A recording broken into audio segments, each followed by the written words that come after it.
हरिओम। बहुत सारे जिज्ञासुओं से ऐसी रिक्वेस्ट प्राप्त हुई है कि गुरुदेव बुजुर्गों के लिए, सीनियर सिटीजन्स के लिए 3 प्राणायाम बता दें। हमारे सभी वीडियोस हिंदी में देखने के लिए सब्सक्राइब करें, यह बिल्कुल फ्री है। बात भी सही है। गंगा में कितना भी जल बह रहा हो, लेकिन हम चाहते हैं कि हमें तत्कालिक लाभ मिलने वाली कोई घूंट अगर मिल जाती है तो अच्छा है, चाहे वो चरणामृत का पान करने के रूप में है, चाहे स्नान के रूप में है। मैंने प्राणायाम पर बहुत कुछ बातें आपसे की हैं और बहुत साल पहले प्राणायाम पर एक बहुत बड़ा वीडियो भी रिलीज़ किया था। उसको कई मिलियन लोगों ने देखा, बहुत अप्रिशिएट भी किया है उसको। लेकिन जैसे हम अध्यात्म के मार्ग में, योग के मार्ग में, योग और अध्यात्म अलग नहीं है, ये सोचते हैं कि बस कुंडलिनी शक्ति जागृत हो जाए।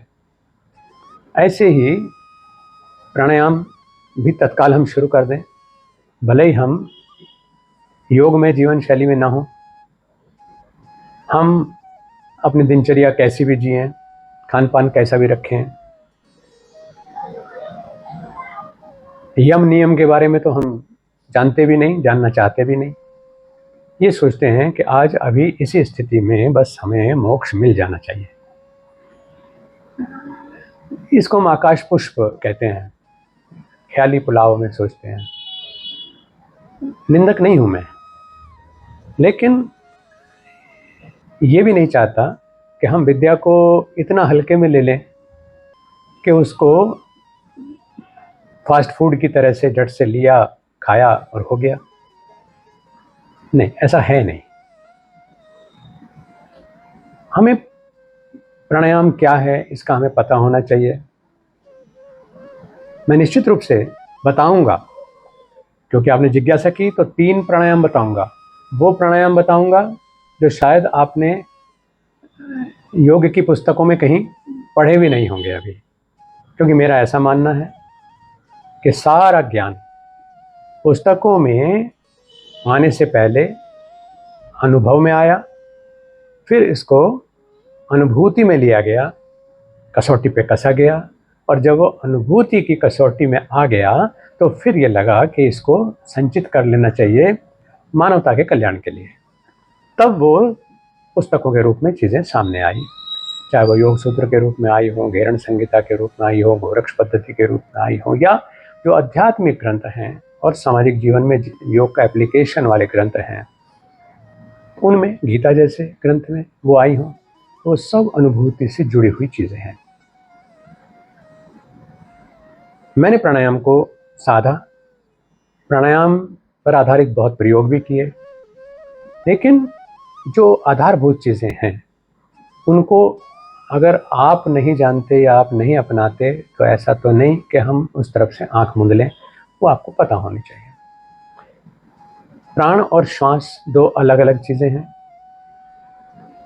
श्वास के माध्यम से हम प्राण को संयत करते हैं और प्राण का आयाम यानी प्राण का विस्तार, प्राण शक्ति का विस्तार ऐसा करते हैं कि हमारा शरीर तो निरोग रहे।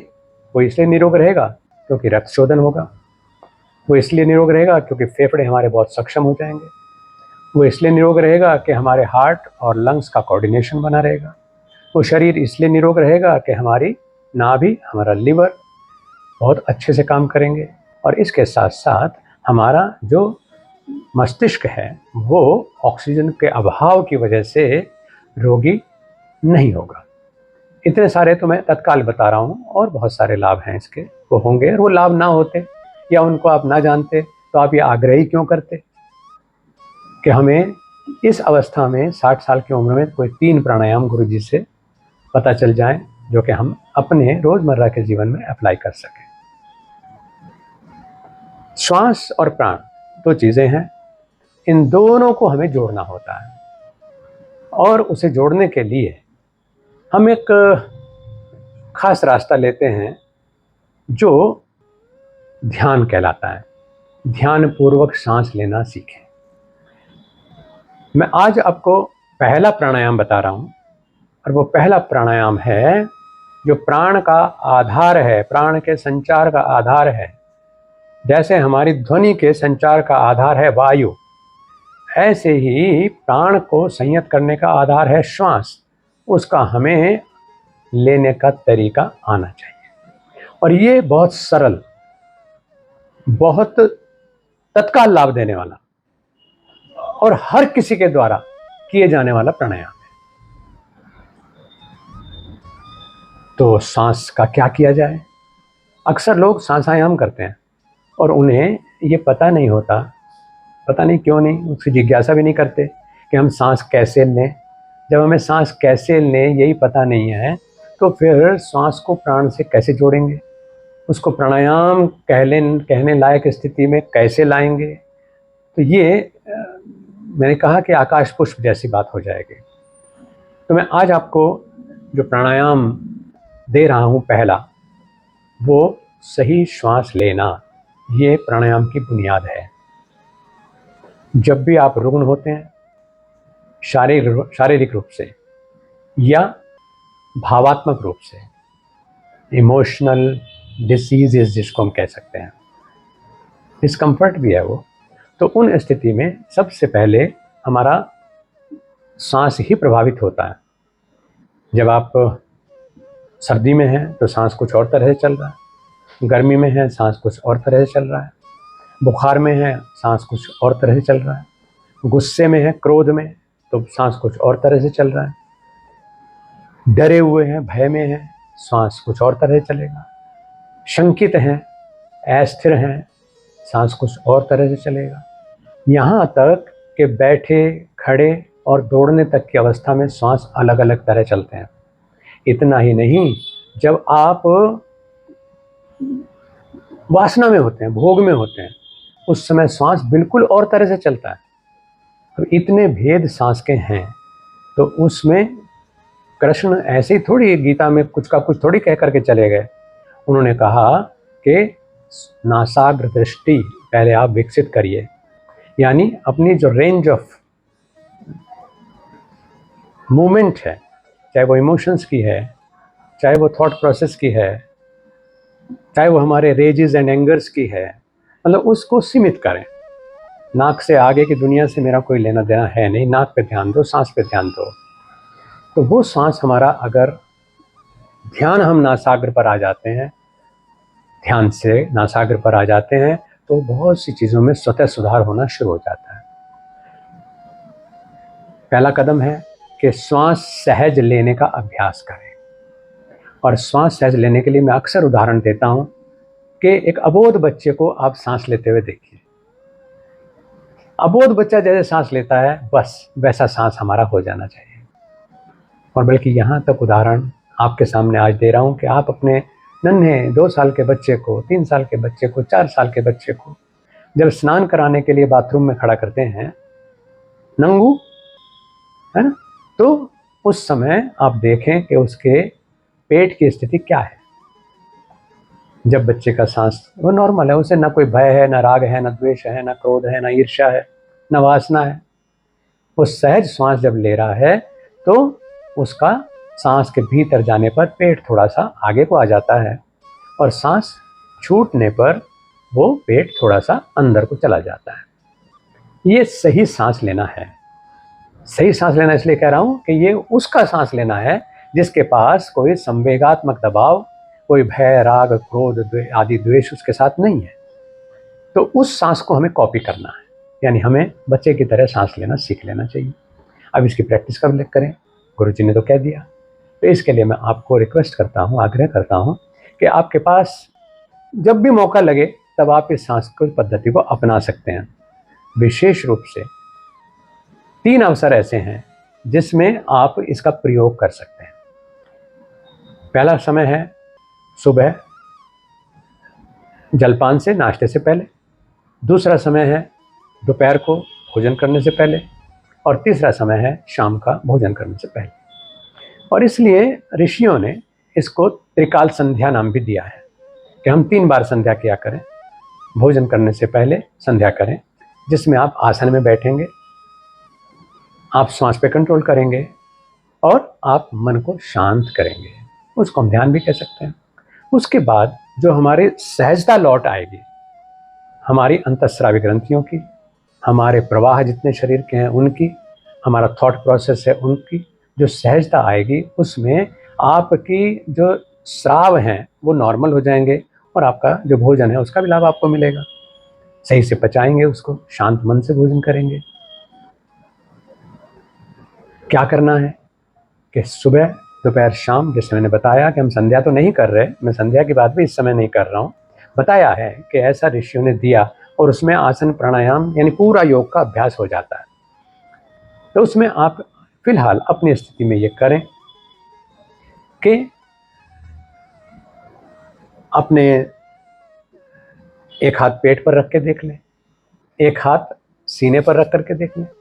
सांस जब ले रहे हैं तो आप देखें कि अब आपका जो भरना है, सांस जब भीतर जाता है, जबरदस्ती कुछ नहीं करना, बस केवल देखना, तो उस समय पेट थोड़ा सा आगे को हो जाता है, सीने पर उसका कोई प्रभाव नहीं होता।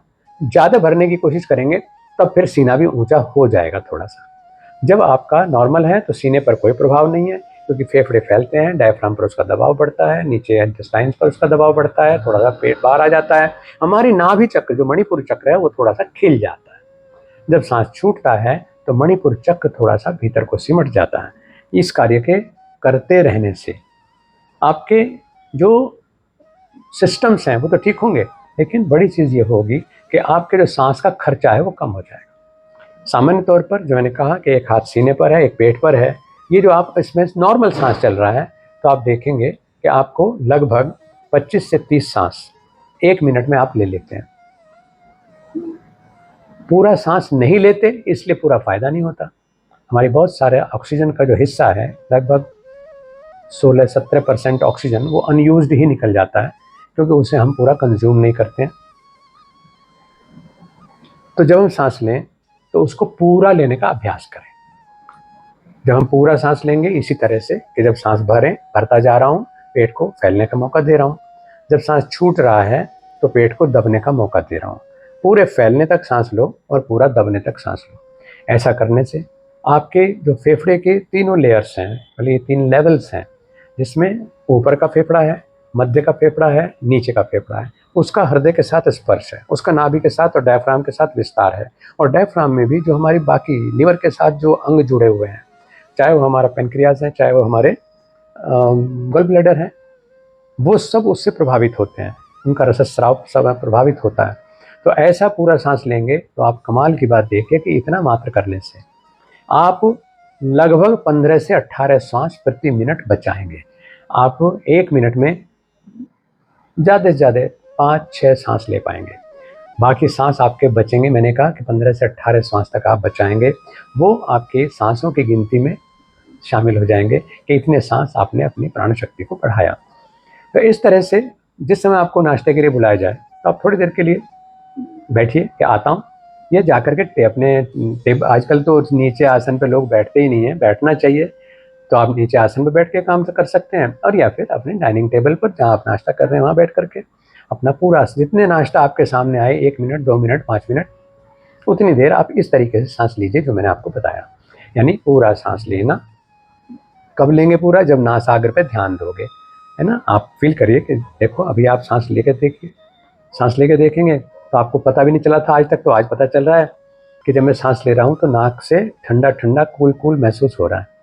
सांस लीजिए, ठंडा ठंडा महसूस करिए, उसको पेट तक जाने दीजिए, और फिर अब आप छोड़िए, पूरी गहराई तक छोड़िए, और तब आप देखें कि इसी नासाग्र भाग पर वही जो ठंडा ठंडा कूल कूल था वही गरम गरम होता हुआ बाहर निकल रहा है आपके भीतर से। आपके भीतर की कार्बन को, आपके भीतर के टॉक्सिन्स को वो बाहर निकाल रहा है। पूरा भीतर तक शोधन हो और पूरा नीचे तक का जो है वो गंदगी निकल जाए, ये काम हम करेंगे। तो ये है वो प्राणायाम जिसको हम कहते हैं श्वास का सही तरीके से लेना सीखना। इसको मैं प्राणायाम की बुनियाद कहता हूँ, ये प्राणायाम का आधार है। और ऐसा सुबह करिए, दोपहर लंच के समय भी ऐसा करिए। सांस तो लेनी ही है, 2-4 मिनट खाना सामने आने में लगना ही है, कोई हम पशु तो है नहीं कि एकदम से टूट पड़ेंगे खाने के ऊपर।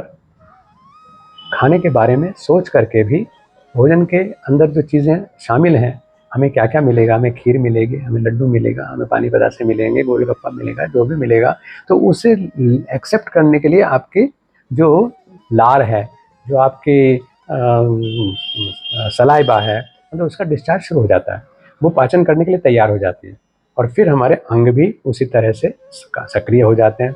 तो वो उसका फ़ायदा अलग, पाचन को अच्छा करने का फ़ायदा अलग, और साथ ही सांसों की गिनती आपने कितनी बढ़ा ली ये फ़ायदा अलग। प्राणायाम का अघोषित लाभ आपको केवल सांस के नियंत्रण से मिलना शुरू हो जाएगा। ऐसे आप शाम को करेंगे। तो अगर आपने खाना खाने से पहले 2 मिनट भी किया है पूरा सांस लेने का अभ्यास, तो आपने 6 मिनट सांस का पूरा लेने का अभ्यास कर लिया, और उसका सोच लीजिए कि लगभग 100 सांस कम से कम आपने अपने बढ़ा लिए। तो इसका अभ्यास शुरू करें। इसके साथ फिर मैं अगली क्रिया आपको सिखाऊंगा। सिखाने वाला मैं कौन हूँ? सीखेंगे तो आप ही, क्योंकि मैं सिखाने वाला होता तो अब तक पता नहीं कितने सीख जाते। लाखों लोगों ने मैं उन वीडियोस को देखते हैं, लेकिन लाभ कितना लेते हैं वो आगे का सवाल तो करते हैं, लेकिन उसको अभ्यास में करके जब सवाल करें तो सवाल भी मुझे अच्छा लगता है। परिप्रश्नेन सेवया एक सिद्धांत है कि हम जो साधक हैं, जो शिष्य हैं, जो जिज्ञासु हैं, वो प्रश्न करें, और जो थोड़ा सा जानने वाले हैं हमारे जैसे, या कोई बहुत बड़े गुरु हैं, तो वो कृष्ण है ना हमारे योगेश्वर, शिव है ना हमारे योगीराज, उनके सामने तक जिज्ञासा जाती है। हम जिज्ञासा रखते हैं, वो समाधान देते हैं, और फिर हम वो समाधान आप तक ऐसे पहुंचा देते हैं जैसे चिड़िया चुग्गा ला करके अपने बच्चों को दे देती है। पहला लेसन आपने ले लिया कि हमें पूरा सांस लेना सीखना है, और पूरा सांस लेने की जो प्रक्रिया मैंने आपको बताई, इस प्रक्रिया को करने में हमारी कमर सीधी रहनी चाहिए। ये खास चीज़ है। और कमर सीधी रहने का मतलब है जैसे पेड़ का तना होता है ना, ऐसे हमारी कमर सीधी रहनी चाहिए। उसका नाम तो तना है, लेकिन उसमें तनाव नहीं होता है, क्योंकि अगर तनाव होगा तो उसके भीतर संचार सही नहीं होगा। धरती से लेता है ऊर्जा को और ऊपर तक फैलाता है, ऊपर उसके पत्ते, फूल, फल सब खिले हुए नजर आते हैं। तो ऐसे ही जब हम पूरा श्वास लेते हैं, हमारा जो तना है वो तनाव मुक्त रखें, यानी हमारा कमर, गर्दन और सिर एक लाइन में हो, इस तरीके से हम बैठें। और उस तरीके से बैठ के जब हमारे श्वास के लिए लंग्स की सही स्थिति होगी, हार्ट की सही स्थिति होगी, नाभि की सही स्थिति होगी, अलाइनमेंट सही होगा, तब आपका श्वास आपके लिए प्राणायाम बन जाएगा। और चलाते चलाते आगे आपको बहुत से आयाम ऐसे सीखने को मिलेंगे जिसमें आप कहेंगे आज हमें एहसास हुआ कि प्राणायाम करने से पहले कुछ चीज़ें हमें सीख लेनी चाहिए और उनका अभ्यास कर लेना चाहिए, जिससे कि जब अब बरसात चल रही है, इसके बाद इसमें बरसात में ही जो बरसात में फ़ायदा प्राणायाम का मिलना चाहिए वो इससे आपको मिल जाएगा। फिर उसके बाद सर्दी शुरू होगी, फिर भयंकर सर्दी शुरू होगी, तब आप प्राणायाम को सही से करेंगे और उनका सही सही लाभ भी आपको मिल पाएगा। जिज्ञासा को मरने मत दीजिए, डांट फटकार से डरिए मत, बल्कि जिज्ञासा जारी रखिए, अभ्यास को छोड़िए मत, धैर्य रखिए। और कृष्ण इसी को कहते हैं कि अभ्यास करिए वैराग्य के साथ अपना मन जोड़ करके। हरि ओम।